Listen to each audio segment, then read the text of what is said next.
Bom dia, moçada! Aqui quem vos fala é o professor Eugênio Bastos, canal Geogênio, a serviço dos alunos que gostam de estudar e passar em concursos. Moçada, vamos fortalecer o canal, se inscrevam no canal, dê aquele like, compartilhe o vídeo e ajude o professor Eugênio Bastos a democratizar o ensino da geografia.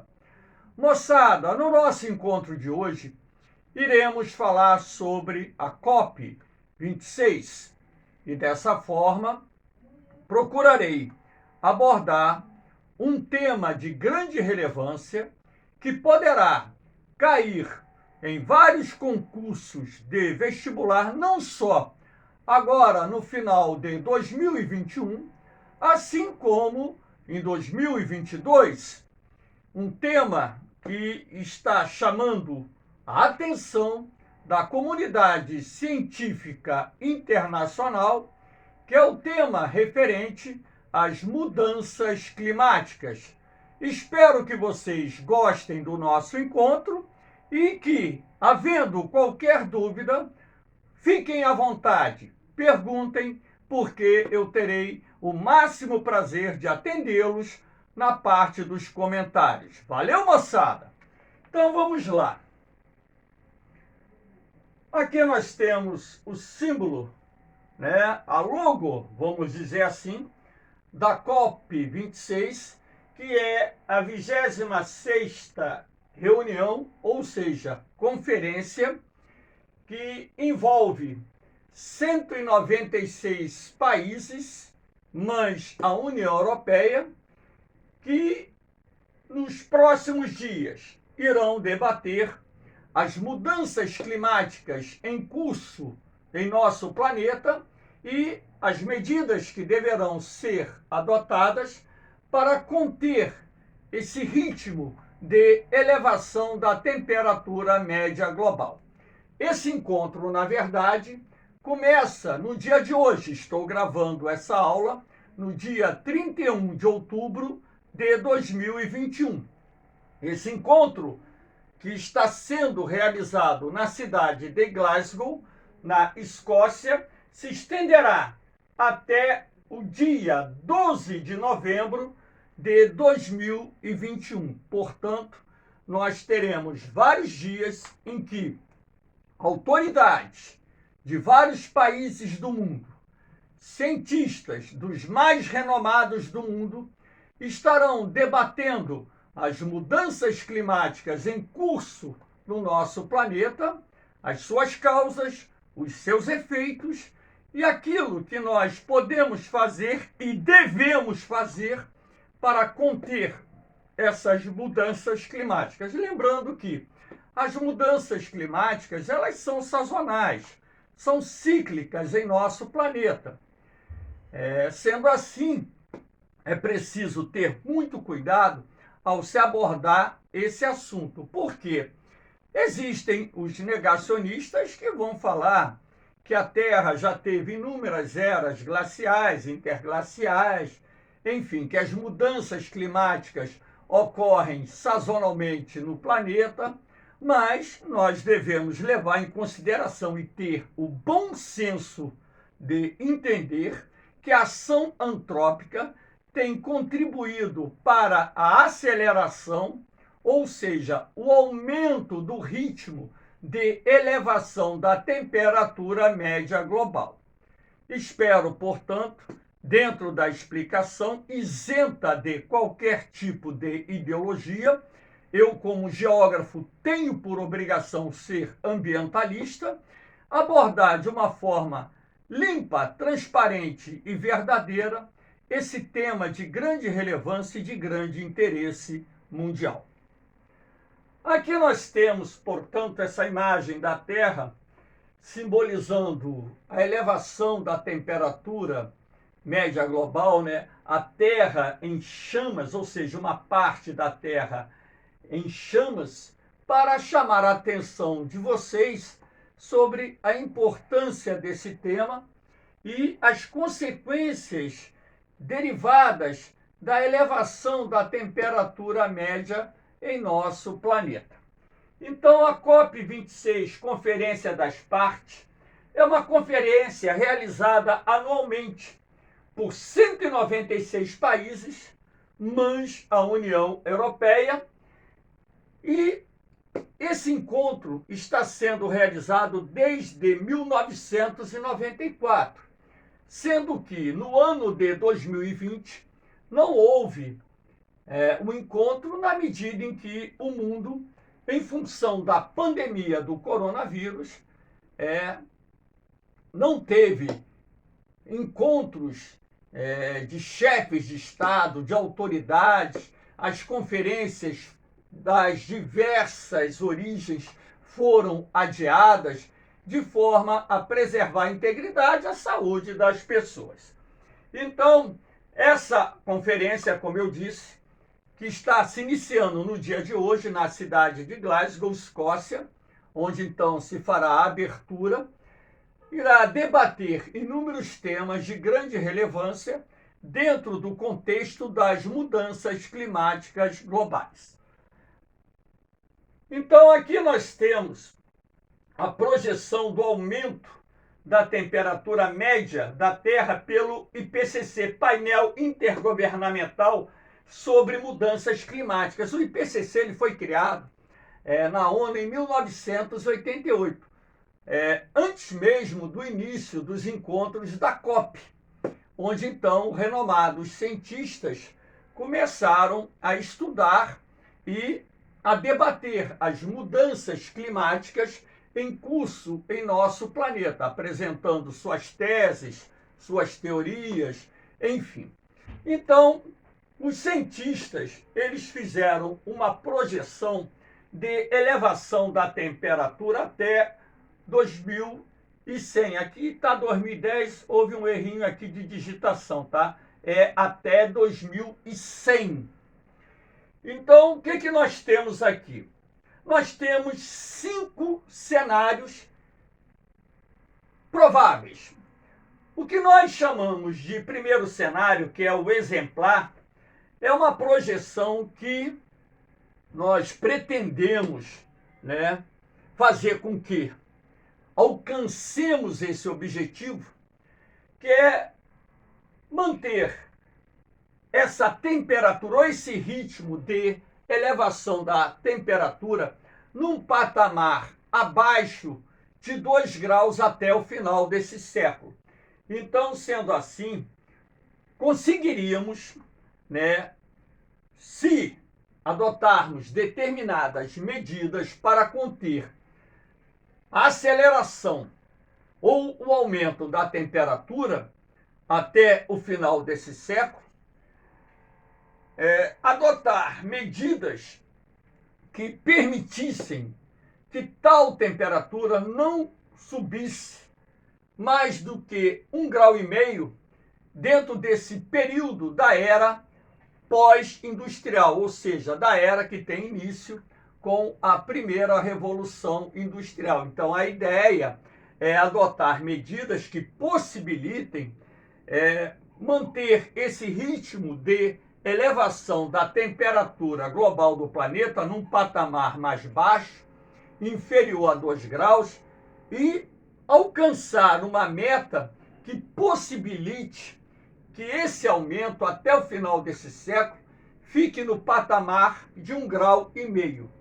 Então, esse é o primeiro cenário projetado pelos cientistas do IPCC.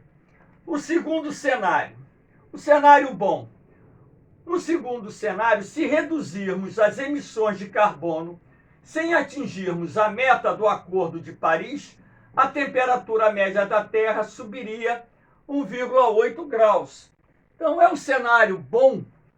Não vamos dizer que é um cenário, mil maravilhas, mas não seria extremamente caótico se nós conseguíssemos, reduzir as metas de emissões de CO2 de acordo com aquilo que foi acertado no Acordo de Paris. Que fique bem claro, o Acordo de Paris de 2015 ele não estabeleceu metas a serem alcançadas pelos países, que fique bem claro isso. Então, cada país teria a liberdade de desenvolver políticas que possibilitassem a redução dos chamados gases estufa, de forma a reduzir o ritmo de elevação da temperatura média do planeta.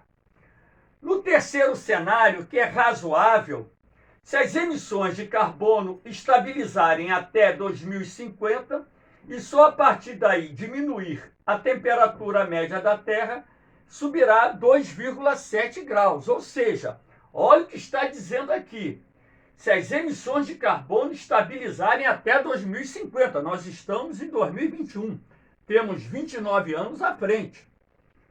Então, nós teríamos uma elevação da temperatura média do planeta em 2,7 graus. Isso é extremamente preocupante, na medida em que a elevação da temperatura média do planeta nesse patamar iria acelerar de forma bastante acentuada o ritmo de derretimento dos glaciares, das geleiras existentes, não só nas regiões polares, como também nas montanhas.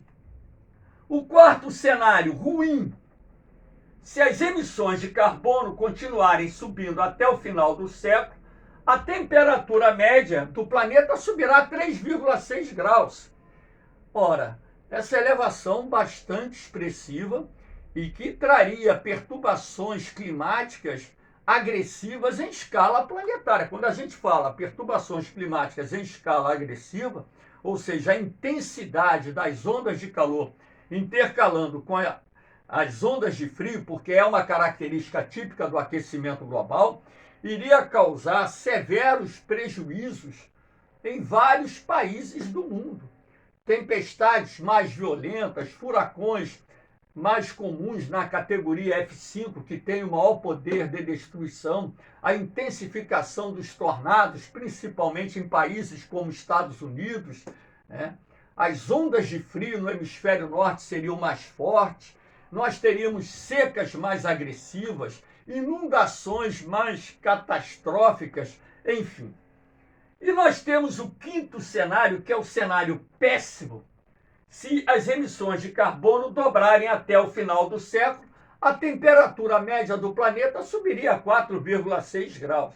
Então, essas projeções feitas, né, pelo IPCC indicam um caminho que nós devemos tomar para evitar que alcancemos, né, um cenário pior do que aquele que já está se apresentando em razão das mudanças climáticas em curso no nosso planeta. Basta lembrar que nos últimos anos estamos convivendo, né, com ondas cíclicas de calor, frio, inundações severas, secas severas, enfim, que estão causando, além de perdas materiais, enormes prejuízos econômicos em vários países do mundo. Aqui nós temos os objetivos do COP26. Então, estabeleceu uma data limite para o uso do carvão mineral. Ora, estabelecer uma data limite para o uso do carvão mineral inabalável. Isso quer dizer que nós não vamos deixar de usar o carvão mineral. Isso é uma utopia pensar que nós vamos deixar de usar o carvão mineral. O que se pode ser feito e deve ser feito é reduzir o uso do carvão mineral e desenvolver novas tecnologias de sequestro de carbono, de forma a evitar que a queima do carvão mineral continue contribuindo para as emissões de gases do efeito estufa na atmosfera. E nós temos que lembrar ainda que existem países como a China, a Índia, entre outros, que ainda possuem uma forte dependência em relação ao uso do carvão mineral, que constitui a principal fonte de energia adotada por esses países.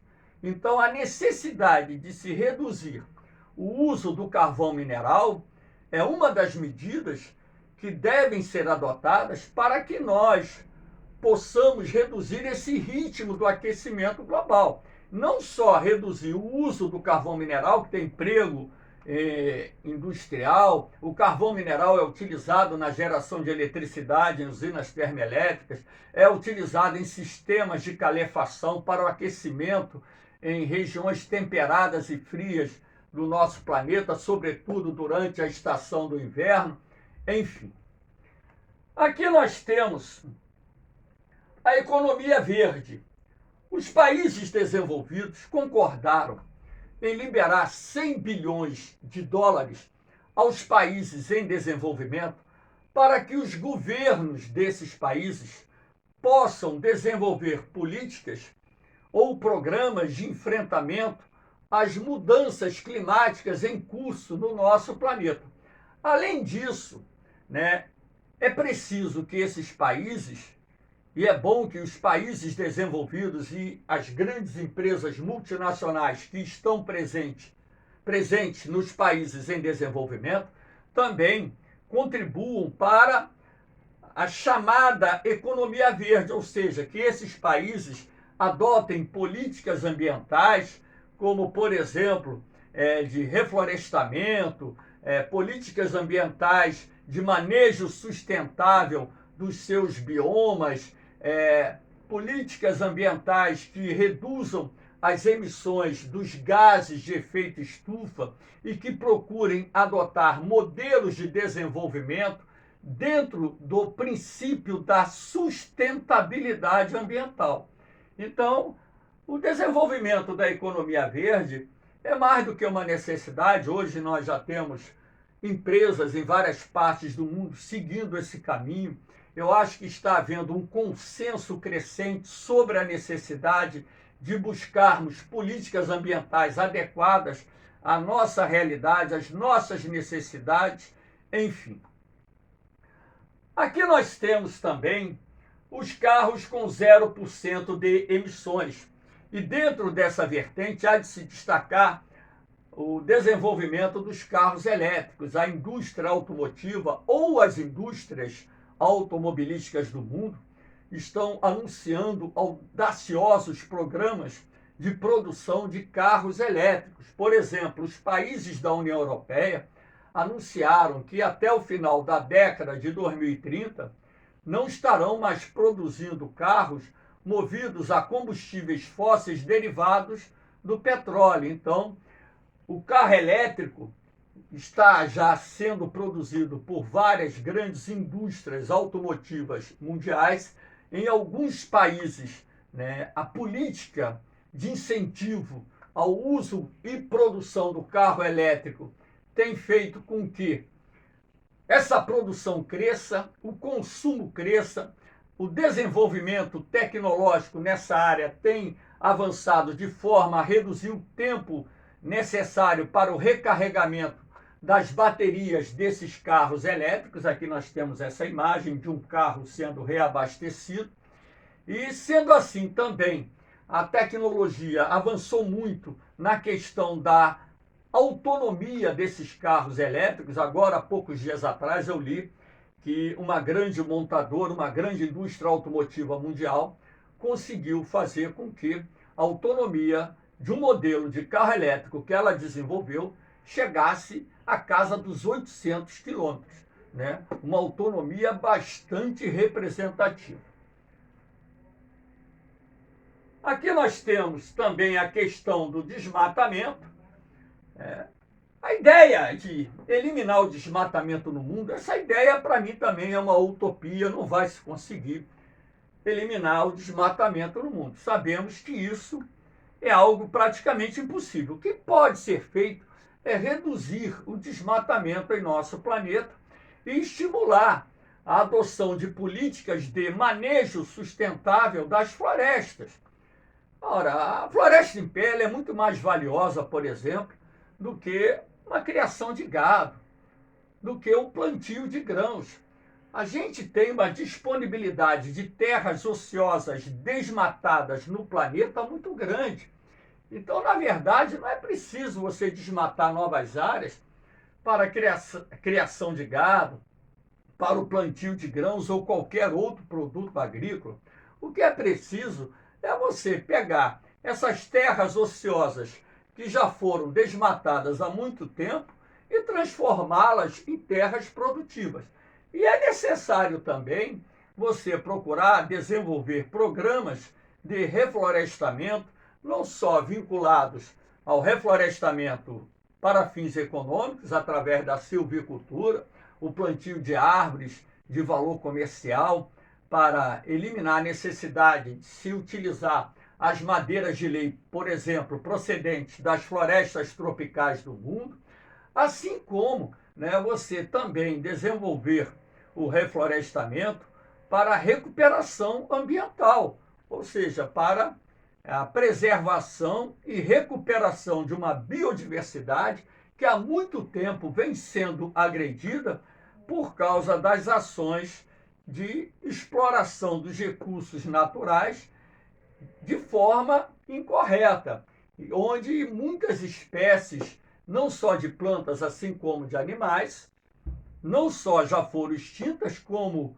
tantas outras estão ameaçadas de extinção, sendo assim necessário que também se procure promover uma regeneração das matas nativas com plantio de espécies dessas florestas, para que você possa elevar a quantidade de espécies vivendo nessas áreas que passaram por um processo de degradação em função do desmatamento incontrolado. E também criar os corredores ecológicos para interligar as manchas de florestas de forma a permitir que as espécies também possam ter um habitat para sua reprodução e sobrevivência, que permita, né, manter as espécies em nosso planeta, até mesmo porque o direito à vida não é único exclusivamente do ser humano, mas de todos os seres que habitam esse planeta. Então nós temos essa imagem aqui representando a destruição lá da floresta amazônica, enfim, então é um objetivo também eliminar o desmatamento, apesar de que eu acho que essa meta não será alcançada tão cedo, talvez no futuro, quem sabe. Aqui nós temos uma outra, um outro objetivo, que é a redução das emissões de metano. Então, para que vocês tenham uma ideia, de onde provém esse metano, que é um dos gases do efeito estufa, que tem até uma capacidade muito superior à capacidade do CO2 de aprisionar radiação infravermelha na atmosfera. Então, nós temos aqui os pântanos e o cultivo de arroz sendo atividade ou, vamos dizer, atividade no caso do plantio de arroz, mas somando-se às áreas pantanosas, áreas onde você tem maior quantidade de emissões de metano. Quando aqui se fala em ruminantes, é a criação de gado, que também é uma atividade que contribui muito para as emissões de metano na atmosfera, a decomposição das fezes dos animais, lança uma quantidade enorme de metano na atmosfera. Nós temos a geração de energia, a queima de combustíveis fósseis também contribui para as emissões de metano, as queimadas, os aterros sanitários, que constituem uma área para o depósito de lixo. Então, se esse gás não for devidamente retirado, ele acaba escapando para a atmosfera e contribuindo assim para a poluição do ar. Nós temos os oceanos e hidratos de gás, nós temos as estações de tratamento de esgoto e nós temos até mesmo os cupins, que também contribuem para as emissões de metano na atmosfera. Então, a redução das emissões de metano é mais do que necessário para atingirmos essa meta de redução do ritmo de aquecimento em nosso planeta. E aqui nós temos as emissões líquidas zeros, que é o carbono neutro. Quando você fala o carbono neutro, não quer dizer que você vai parar de produzir CO2 e lançar CO2 na atmosfera. O carbono neutro nada mais é do que uma ação que tem por objetivo reduzir as emissões de CO2 na atmosfera, ou através do desenvolvimento de fontes de energia limpas e renováveis, ou através também do desenvolvimento de carros elétricos, por exemplo, ou através do emprego de tecnologias de sequestro de carbono, como, por exemplo, injeção de carbono em poços de petróleo, o reflorestamento, que tem uma capacidade também de absorver CO2 na atmosfera, e tantas outras tecnologias que são possíveis. Há pouco tempo atrás, inclusive, eu li uma pesquisa lá na Inglaterra, de fertilização do mar para a proliferação de algas marinhas, lembrando que as algas marinhas também promovem o sequestro de CO2 na atmosfera, enfim. Então, a ideia de você ter a neutralização do carbono ou do carbono neutro provém das políticas que os governos podem desenvolver e que já se encontram tecnologias disponíveis que irão permitir não só a redução das emissões de CO2 na atmosfera, assim como o sequestro de parte desse CO2 que se encontra na atmosfera. E se essas políticas, de fato, saírem do papel, os governos terem a consciência de que é preciso adotar programas para o enfrentamento da crise climática, nós atingiremos o objetivo de evitar que a temperatura média do planeta, no período pós-industrial, ou seja, o período que sucedeu à primeira revolução industrial, ultrapasse a casa de 1,5 grau até o final do século XXI. Moçada, espero que vocês tenham gostado do nosso encontro. Dê aquele like, compartilhe o vídeo e ajude o professor Eugênio Bastos a democratizar o ensino da geografia. Um beijão no coração de vocês, um forte abraço. Fiquem com Deus. Eu vou, mas eu volto, hein? Fui!